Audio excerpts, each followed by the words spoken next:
Social media एक ऐसा platform जो सहायता प्रदान करता है और साथ ही रिस्क भी।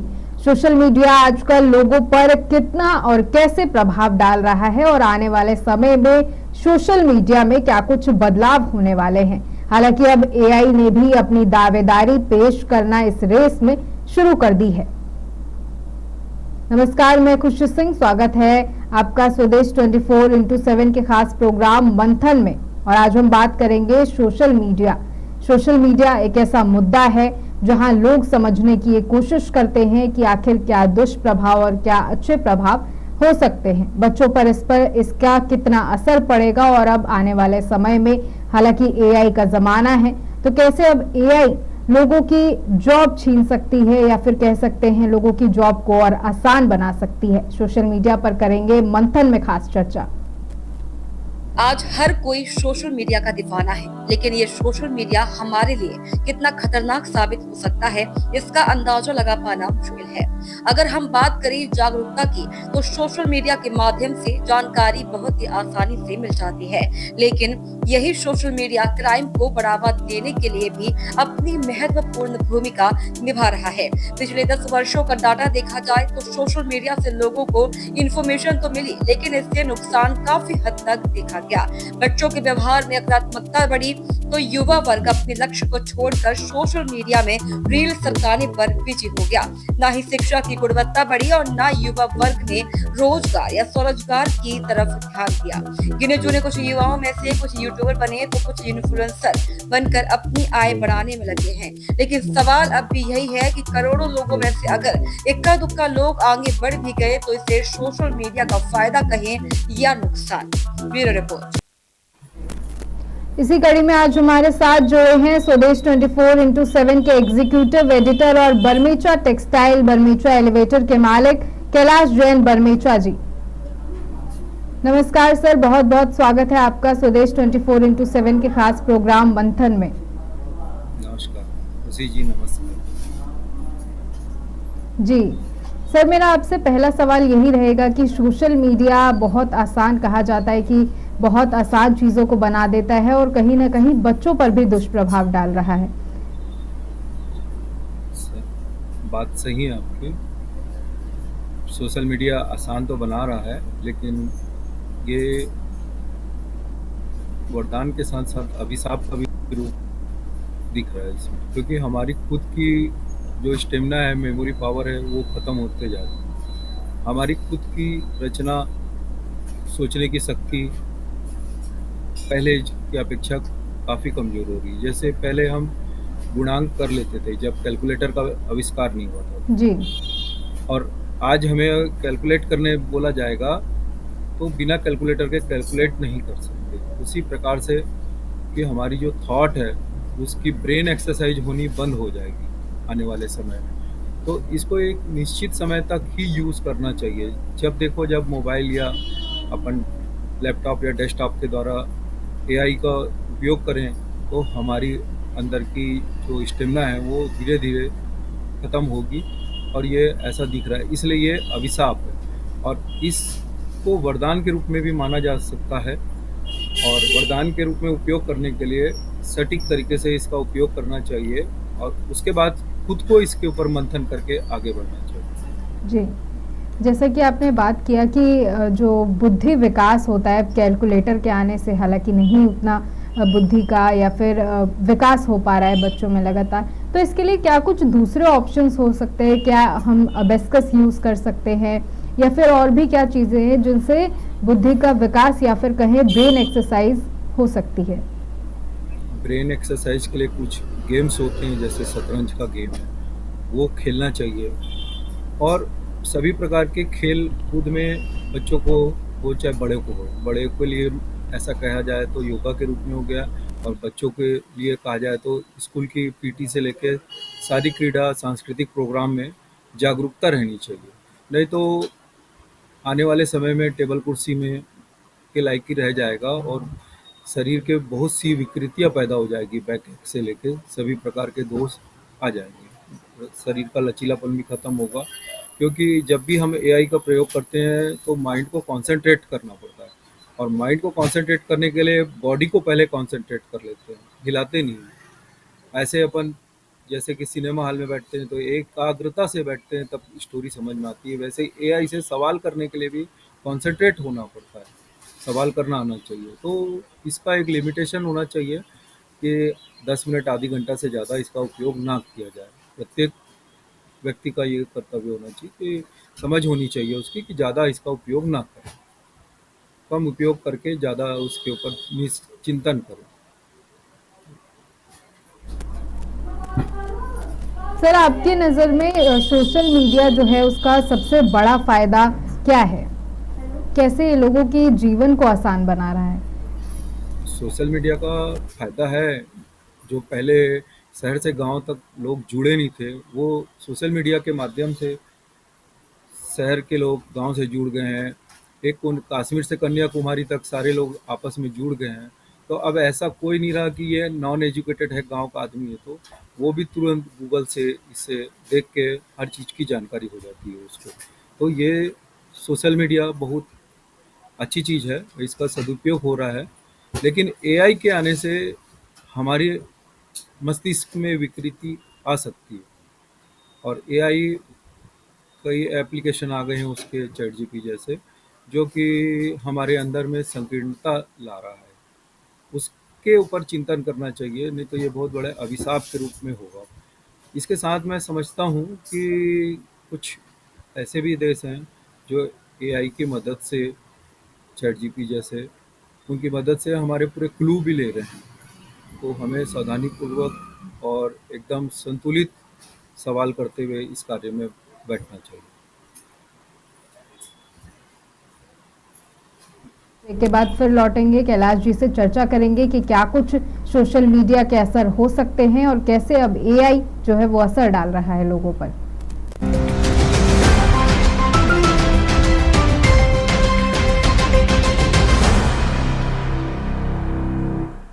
है।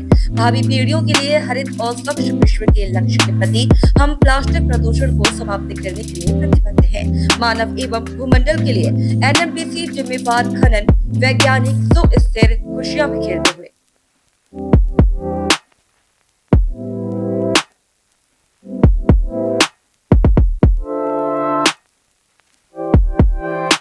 समस्त क्षेत्रवासियों को विश्व पर्यावरण दिवस की हार्दिक शुभकामनाएं। हमारे खनन के मूल में निहित है भूमंडल के लिए प्रतिबद्धता।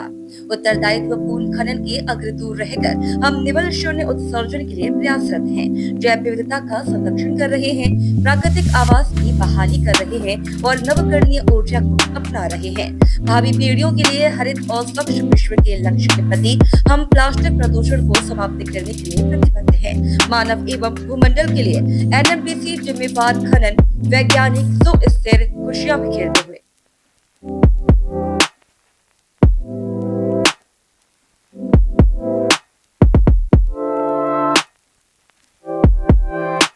समस्त क्षेत्रवासियों को विश्व पर्यावरण दिवस की हार्दिक शुभकामनाएं। हमारे खनन के मूल में निहित है भूमंडल के लिए प्रतिबद्धता।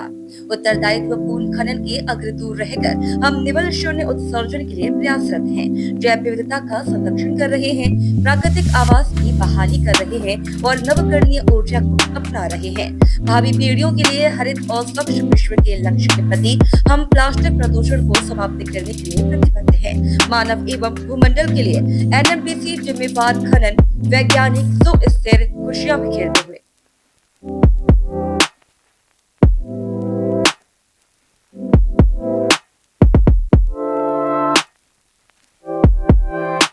समस्त क्षेत्रवासियों को विश्व पर्यावरण दिवस की हार्दिक शुभकामनाएं। हमारे खनन के मूल में निहित है भूमंडल के लिए प्रतिबद्धता। उत्तरदायित्व पूर्ण खनन के अग्रदूर रहकर हम निवल शून्य उत्सर्जन के लिए प्रयासरत हैं, जैव विविधता का संरक्षण कर रहे हैं, प्राकृतिक आवास की बहाली कर रहे हैं और नवकरणीय ऊर्जा को अपना रहे हैं। भावी पीढ़ियों के लिए हरित और स्वच्छ विश्व के लक्ष्य के प्रति हम प्लास्टिक प्रदूषण को समाप्त करने के लिए प्रतिबद्ध हैं। मानव एवं भूमंडल के लिए एनएमडीसी जिम्मेवार खनन वैज्ञानिक सुस्थिर खुशियां बिखेरते हुए।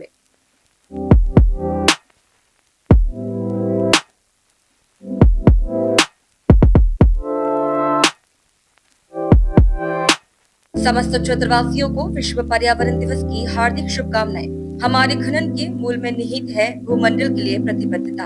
उत्तरदायित्व पूर्ण खनन के अग्रदूर रहकर हम निवल शून्य उत्सर्जन के लिए प्रयासरत हैं, जैव विविधता का संरक्षण कर रहे हैं, प्राकृतिक आवास की बहाली कर रहे हैं और नवकरणीय ऊर्जा को अपना रहे हैं। भावी पीढ़ियों के लिए हरित और स्वच्छ विश्व के लक्ष्य के प्रति हम प्लास्टिक प्रदूषण को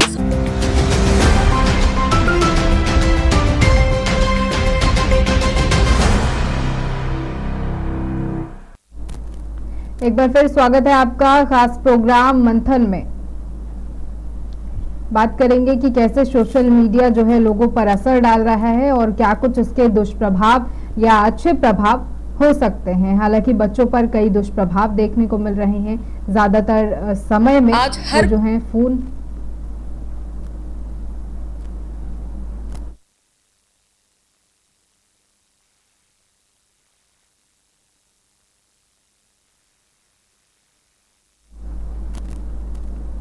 कैसे सोशल मीडिया जो है अब लोगों पर असर डाल रहा है। सोशल मीडिया एक ऐसा प्लेटफॉर्म बन चुका है जिसकी वजह से लोग बहुत ज़्यादा अच्छा भी फील करते हैं, उसको यूज़ करते हैं अपने कामकाज के लिए, या फिर कुछ दुष्प्रभाव भी उसके होते हैं। जैसे कि सोशल मीडिया आजकल साइबर क्राइम का भी एक जरिया बन चुका है, ठगी का एक जरिया बन चुका है। सोशल मीडिया अच्छे के साथ एक गलत प्रभाव भी डाल रहा है। हालांकि अब AI का ज़माना है। AI, अब ये देखना होगा कि AI आने वाले समय में कितना कुछ बदल सकता है। क्या सच में जो बात कही जाती है कि कहीं ना कहीं लोगों की जॉब AI की वजह से जा सकती है। हालांकि दूसरा पक्ष लोगों का ये भी रहता है कि AI उसकी जॉब छीनेगा जिसको AI चलाना नहीं आता। पर ये बात कितनी सच या कितनी गलत होगी, ये आने वाले समय में देखना होगा।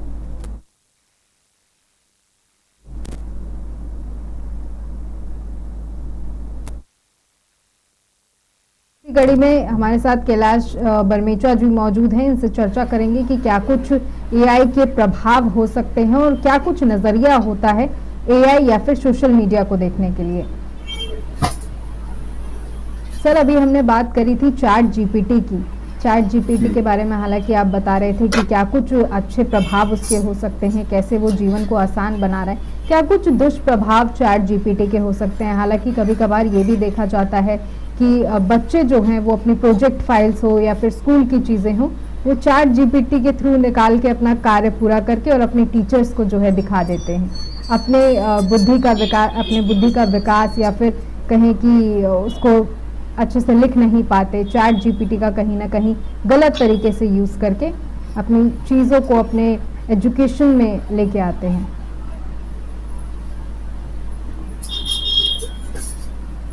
दुरुपयोग तो होगा मैडम, लेकिन अपने को पॉजिटिविटी से चलना ही उचित रहेगा और हमें हमेशा पॉजिटिव सोचना चाहिए। तो आने वाला समय जो इसी का है, चाहे वो AI का बोलें, चाहे आर्टिफिशियल मैन का भी बोलें, जी, तो इसका अच्छा से कोर्स होना चाहिए। मैं समझता हूँ कि इसके लिए भी कोर्स होता है, इसका सदुपयोग कर सके और जो चला सके। आपने जैसे कहा कि जो ChatGPT चलाना नहीं आएगा तो वो पीछे हो जाएगा, बेरोजगार हो जाएगा, ये बात सच है।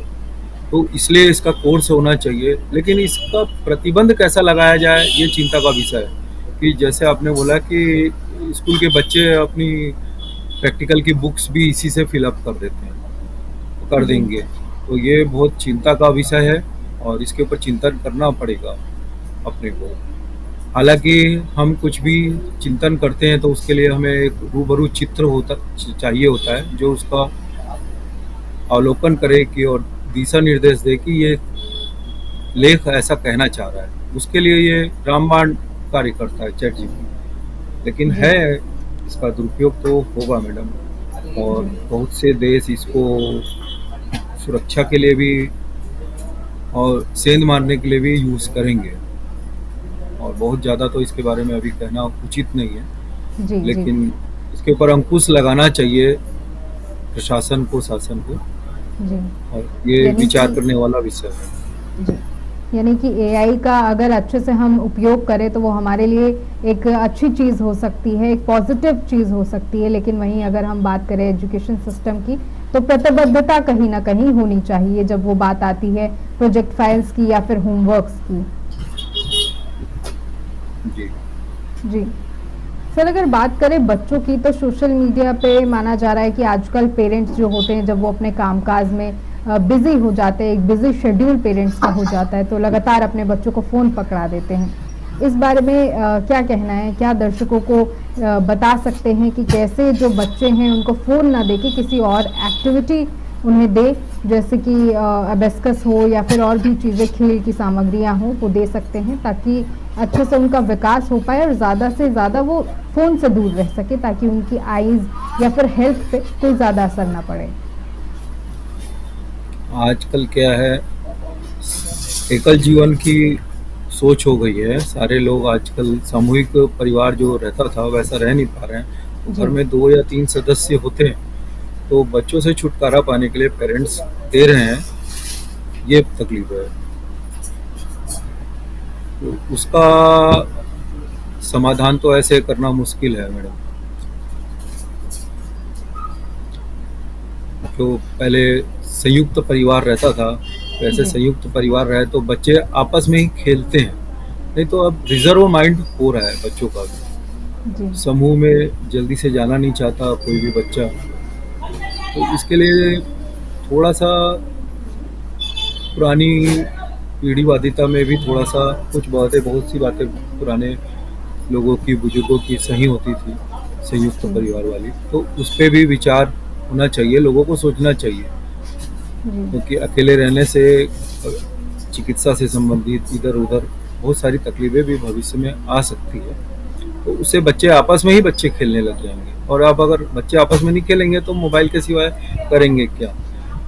कंप्यूटर में जो गेम खेलना है, वो खेलना है, वो सारी चीज़ें अब मोबाइल में खेलने लग जाती हैं, तो वो AI की तरफ खिंचाव बढ़ेगा ही उसका। जी, यानी कि जो पहले फिजिकल एक्टिविटीज़ होती थी, बच्चे मैदान में खेलने जाते थे, चाहे वो क्रिकेट हो, उससे उनकी फिजिकल एक्टिविटी भी होती थी जिससे हेल्थ अच्छी रहती थी। और कहीं ना कहीं अब वो गेम्स हालांकि इंटरनेट पर आ गए हैं, तो कहीं ना कहीं बच्चों की फिजिकल एक्टिविटी भी कम हो गई, जिससे हेल्थ की समस्याएं बढ़ रही है, चाहे वो ओवरवेट हो या फिर कम उम्र में शुगर होना, BP होना, ये सारी चीज़ें। डेफिनेटली फिजिकल एक्टिविटी तो होना बहुत ज़रूरी है किसी से, नहीं तो फिटनेस नहीं रहेगी। जो 50 की उम्र में जो बुढ़ापा आना है, जो झुर्री आना है 60 की उम्र में, वो 40 में नज़र आने लग रही है और आएगी। और बौद्धिक विकास के साथ साथ शारीरिक जो हाइट का विकास है वो भी रुक जाता है। हाइट का विकास तभी अच्छे से होता है जब स्कूल के बच्चे अपनी भौतिक गतिविधियां करते हैं, फिजिकल एक्टिविटी होने के बाद ही हाइट का विकास होता है, नहीं तो सभी दृष्टिकोण से हम पीछे होते जा रहे हैं शरीर। जी सर, एक और चीज़ पूछना चाहूँगी आपसे, दर्शक भी इस बारे में मुझे लगता है कि जानना चाहेंगे कि जो सोशल मीडिया पे लाइफ दिखाई जाती है और जो असल ज़िंदगी होती है उसमें कितना फ़र्क होता है, और कैसे लोग जो हैं वो सोशल मीडिया की लाइफ को अपने रियल लाइफ में लाना चाहते हैं। ये समझा नहीं मैडम, आप कैसे बोलना चाह रहे हैं? सोशल मीडिया, सर मेरा सवाल ये है कि सोशल मीडिया और रियल लाइफ की जो लाइफ होती है वो बेहद अलग होती है, लेकिन कुछ लोग जो होते हैं वो चाहते हैं कि अपनी सोशल मीडिया की लाइफ को वो रियल लाइफ में अप्लाई कर सकें। जैसे मान लीजिए कि एकदम से किसी भी चीज़, किसी भी कार्य को करना और एकदम से सक्सेस को प्राप्त कर लेना, ये चीज़ सिर्फ सोशल मीडिया में दिखाई जाती है, लेकिन रियल लाइफ में ये चीज़ें कम ही हो पाती हैं। हाँ, ये तो है। बहुत जल्दी प्राप्त कर लेने की पेशेंस ख़त्म कर देती है सोशल मीडिया में देखने के बाद। अपने को ऐसा लगता है कि बहुत जल्दी मिल जाएगी, और उस जो अपन एक्सपेक्टेशन समय का करते हैं उसमें नहीं मिलने से डिप्रेशन भी आ जाता है कई बार। और सोशल मीडिया में जैसे पिक्चरों का स्टोरी दिखाता है, लड़ाई झगड़े का, फाइटिंग का, तो वो क्या वास्तविक तो होता नहीं है। तो इस पे भी अंकुश लगना चाहिए थोड़ा, मेरा तो ये। जी सर, हमने बच्चों की बात की कि कैसे जो पहले आपने बताया कि जॉइंट फैमिली हुआ करती थी, लोग बच्चों को संभालते थे, लेकिन अब सिंगल पेरेंट्स न्यूक्लियर फैमिली हो चुकी है, तो कहीं ना कहीं बाधाएं आ रही हैं। तो बच्चों के लिए क्या कुछ एज लिमिट या तो फिक्स होनी चाहिए, या किस एज लिमिट पे आके बच्चों को फ़ोन देना चाहिए ताकि जो वो अपनी एजुकेशन है उसको भी अच्छे से ले सके, चाहे वो पोइट्री के थ्रू हो या प्रोग्राम्स के थ्रू हो या फिर जूम क्लासेस, ऑनलाइन क्लासेस के थ्रू हो? बच्चों के लिए जो उम्र निर्धारित करी गई है 18 साल के बाद नाबालिग हो जाते हैं, तो वो उम्र सही है जब तक स्कूलिंग भी पूरी हो जाती है लगभग। तो 18 के बाद इनको फ्री छोड़ना चाहिए, उसके पहले तो छोड़ना उचित नहीं है।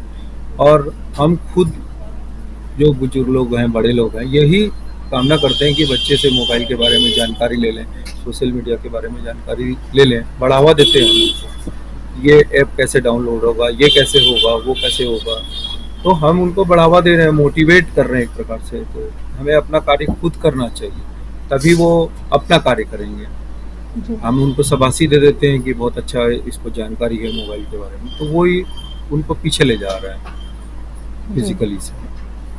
जी। जी खुशी। हमने बात करी सर कि कैसे जो है साइबर बुलिंग के भी अब केसेस सामने आते हैं, जैसा कि आपने बताया कि 18 साल जो है वो नाबालिग हो जाती है, उसके बाद जो एज है हम एडल्ट हो जाते हैं, तभी फ़ोन हमें यूज़ करना चाहिए ताकि और भी जो चीज़ें हैं सोशल मीडिया पर, चाहे वो साइबर बुलिंग हो या साइबर अपराध कह सकते हैं उसे, हम उससे दूर रहें और बच सकें। लेकिन साइबर बुलिंग का समाधान क्या हो सकता है और कैसे इस पर हम रोक लगा सकते हैं? अभी तो इसमें मुझे लगता है कि शासन प्रशासन भी बहुत ज़्यादा जागरूक नहीं है, क्योंकि सुरक्षा विभाग जो, जिसको कि ऐसा कह सकते हैं कि पुलिस विभाग, उनको खुद को भी जानकारी नहीं है और अपने पास आ जाता है कोई अननोन नंबर से फ़ोन आ जाता है, ओटीपी की डिमांड करते हैं या लिंक भेजते हैं, अपन उसको टच कर देते हैं तो सब कुछ चला जाता है। जी तो अभी तो मेरे हिसाब से प्रशासन में भी इसकी पूर्ण जागरूकता नहीं आई है, उन्हें भी ज्ञान नहीं है। तो या फिर इसको ऐसा कहना चाहिए कि साइबर क्राइम जो हो रहा है वो हमसे ज़्यादा एडवांस है क्राइम करने वाले। जी जी हम वैज्ञानिक जो हमारे हैं उनसे भी ज़्यादा एडवांस है, जी। तो इसलिए ये एक कदम हमसे आगे रहते हैं। तो इसके लिए यानी बचाव कि यही है कि जी थोड़ा सा सावधानी रखी जाए, बस और कुछ नहीं। जी, यानी कि सावधानी हमें रखनी चाहिए और कहीं न कहीं मुझे लगता है कि पुलिस प्रशासन या फिर साइबर अपराधी के जो केस होते हैं इन पे वर्कशॉप करवा सकते हैं अलग-अलग जगहों पर, ताकि जो बच्चे हैं वो अवगत रहें इस चीज़ से कि क्या कुछ हो सकता है और क्या लिंक्स आते हैं तो हमें क्लिक नहीं करना चाहिए उस पे, और क्या-क्या इस और कुछ प्रोटेक्शन हम कर सकते हैं। इसकी कार्यशालाएँ तो चल रही है समय-समय पे, एनजीओ द्वारा, लायंस क्लब जी इत्यादि कई क्लबों के द्वारा स्कूलों में प्रशिक्षण दिया जा रहा है। लेकिन मैं फिर बोलना चाह रहा हूँ, डाल-डाल में पात-पात, वो हमसे एक कदम आगे निकलते जा रहे हैं। जी क्योंकि इसमें विदेशों की भी बहुत भूमिका है, ऐसा भी कह सकते हैं अपन। वो एकदम एडवांस तरीके से कर रहे हैं। हमारा जो साइबर डिपार्टमेंट है और जो कंप्यूटर में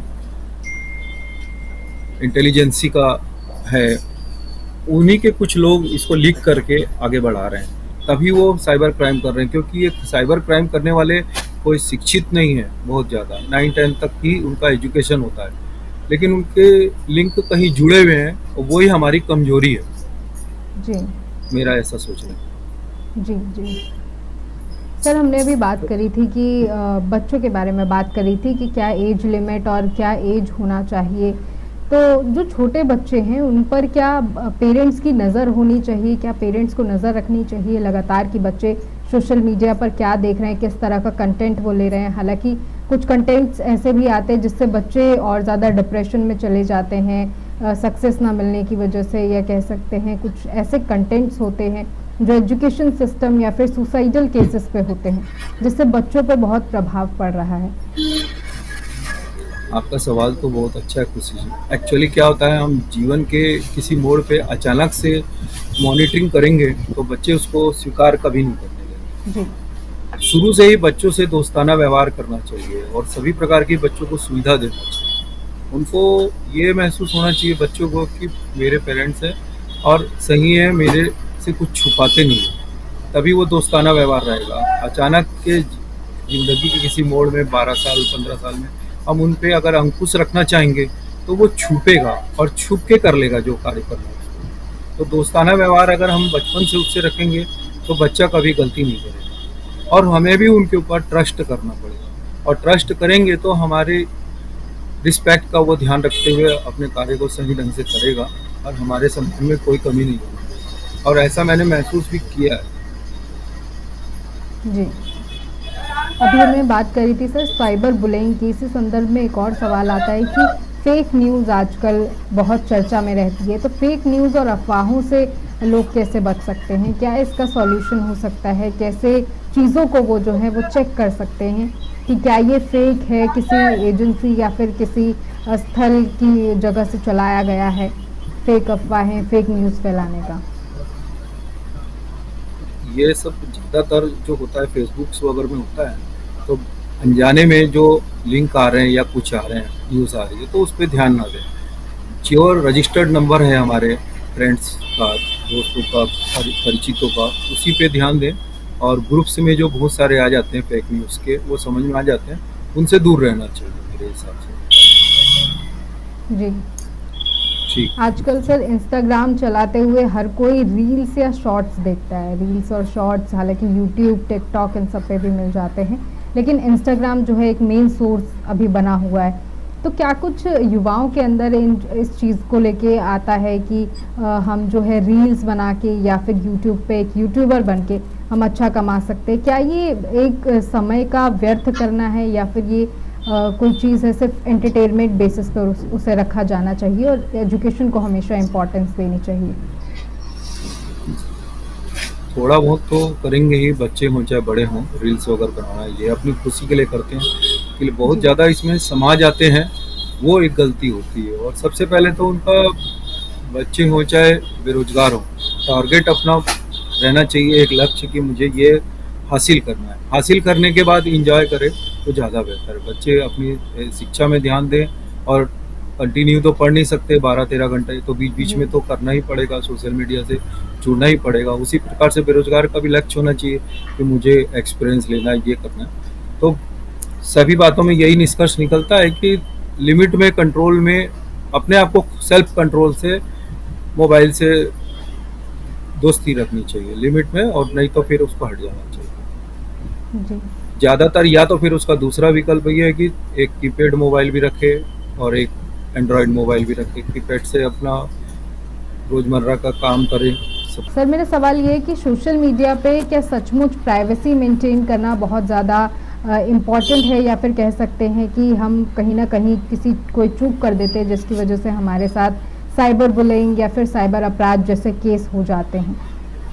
तो हम प्राइवेसी को कैसे मेंटेन करते हुए अपना जो है वो अकाउंट, या फिर जैसा आपने कहा कि एंटरटेनमेंट भी एक बहुत ज़रूरी सोर्स है लोगों के लिए, तो उस संदर्भ में कैसे हम अपनी प्राइवेसी को मेंटेन कर सकते हैं? अगर किसी का 4-5 बैंकों में अकाउंट है, तो नेट बैंकिंग वो कोशिश करे एक ही बैंक में चलाए, और पासवर्ड आईडी को वो मोबाइल पे डाल के ना रखे, तो इससे भी कुछ साइबर बच सकता है। उसको ज़्यादातर लोग मोबाइल पे ही डाउन सेव करके रख लेते हैं, तो उसको अलग से बुक्स में नोट करके रखें, और किसी भी अनजाने लिंक को टच ना करें। यही बचाव लगता है मुझे तो, क्योंकि फंसने के बाद निकलना तो बहुत ज़्यादा मुश्किल होता है। जी। और ऐसा नहीं कि बैंक बैलेंस ही ख़त्म होता है, तो सोशल मीडिया में ब्लैकमेल के द्वारा भी डिमांड की जाती है कि जी। जी। ये मैं आपका उसका परिचित हूँ, मुझे पैसे की ज़रूरत है, ऐसा वैसा सभी चीज़ें क्लोन की तरफ हो जाती है। तो बस अनजाने लिंक से, अनजाने नंबर से, अनजाने क्वेश्चन से बचे रहें, वही इसका बचाव का कारण लग रहा है मेरे को, बचाव का समाधान लग रहा है।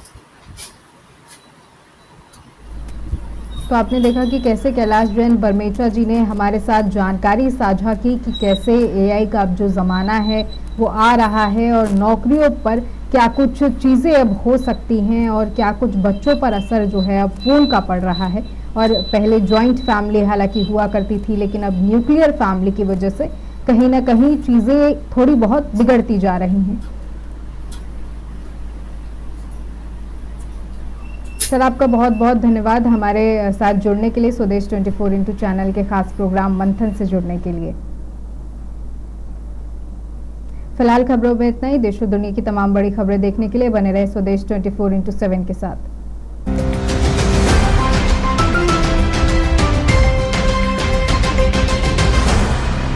समाप्त करने के लिए प्रतिबद्ध है। मानव एवं भूमंडल के लिए एनएमडीसी जिम्मेवार खनन वैज्ञानिक सुस्थिर खुशियां बिखेरते हुए